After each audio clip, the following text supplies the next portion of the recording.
Primeira carta de Paulo aos Coríntios, capítulo 12. Meus irmãos, quero que vocês saibam a verdade a respeito dos dons que o Espírito Santo dá. Vocês sabem que, quando ainda eram pagãos, vocês eram desviados de várias maneiras para a adoração dos ídolos, os quais não têm vida. Por isso precisam compreender que ninguém que diz que Jesus seja maldito pode estar falando pelo poder do Espírito de Deus. E que ninguém pode dizer Jesus é Senhor, a não ser que seja guiado pelo Espírito Santo. Existem tipos diferentes de dons espirituais, mas é um só e o mesmo Espírito quem dá esses dons.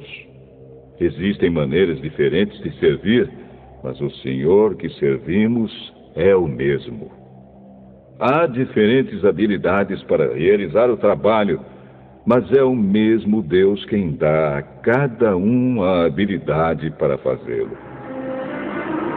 Para o bem de todos, Deus dá a cada um alguma prova da presença do Espírito Santo. Para uma pessoa, o Espírito dá a mensagem de sabedoria, e para outra, o mesmo Espírito dá a mensagem de conhecimento. Para uma pessoa, o mesmo Espírito dá a fé, e para outra, dá o poder de curar. Uma pessoa recebe do Espírito poder para fazer milagres, e outra recebe o dom de anunciar a mensagem de Deus.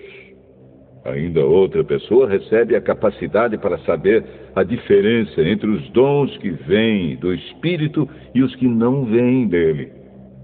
Para uma pessoa, o Espírito dá a capacidade de falar em línguas estranhas, e para outra, ele dá a capacidade de interpretar o que essas línguas querem dizer. Porém, é um só e o mesmo Espírito quem faz tudo isso. Ele dá um tom diferente para cada pessoa, conforme ele quer. Cristo é como um corpo, o qual tem muitas partes. E todas as partes, mesmo sendo muitas, formam um só corpo. Assim também, todos nós, judeus e não judeus, escravos e livres, fomos batizados pelo mesmo Espírito para formar um só corpo. E a todos nós foi dado de beber do mesmo Espírito, pois o corpo não é feito de uma só parte, mas de muitas. Se o pé disser, já que não sou mão, não sou do corpo, nem por isso deixa de ser do corpo. Se o ouvido disser, já que não sou olho, não sou do corpo, nem por isso deixa de ser do corpo. Se o corpo todo fosse olho, como poderíamos ouvir? E se o corpo todo fosse ouvido, como poderíamos cheirar? Assim Deus colocou cada parte diferente do corpo conforme Ele quis. Se o corpo todo fosse uma parte só, não existiria corpo. De fato, existem muitas partes, mas um só corpo. Portanto, o olho não pode dizer para a mão, eu não preciso de você. E a cabeça não pode dizer para os pés, não preciso de vocês. O fato é que as partes do corpo que parecem ser as mais fracas são as mais necessárias. E aquelas que achamos menos honrosas são as que tratamos com mais honra. E as partes que parecem ser feias recebem um cuidado especial que as outras mais bonitas não precisam. Foi assim que Deus fez o corpo, dando mais honra às partes menos honrosas. Desse modo não existe divisão no corpo, mas todas as suas partes têm o mesmo interesse umas pelas outras. Se uma parte do corpo sofre, todas as outras sofrem com ela. Se uma é elogiada, todas as outras se alegram com ela. Pois bem, vocês são o corpo de Cristo e cada um é uma parte desse corpo.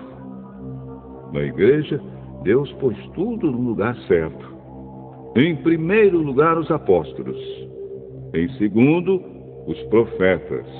E em terceiro, os mestres. Em seguida, pôs os que fazem milagres. Depois, os que têm o dom de curar, ou de ajudar, ou de liderar, ou de falar em línguas estranhas. Nem todos são apóstolos, ou profetas, ou mestres.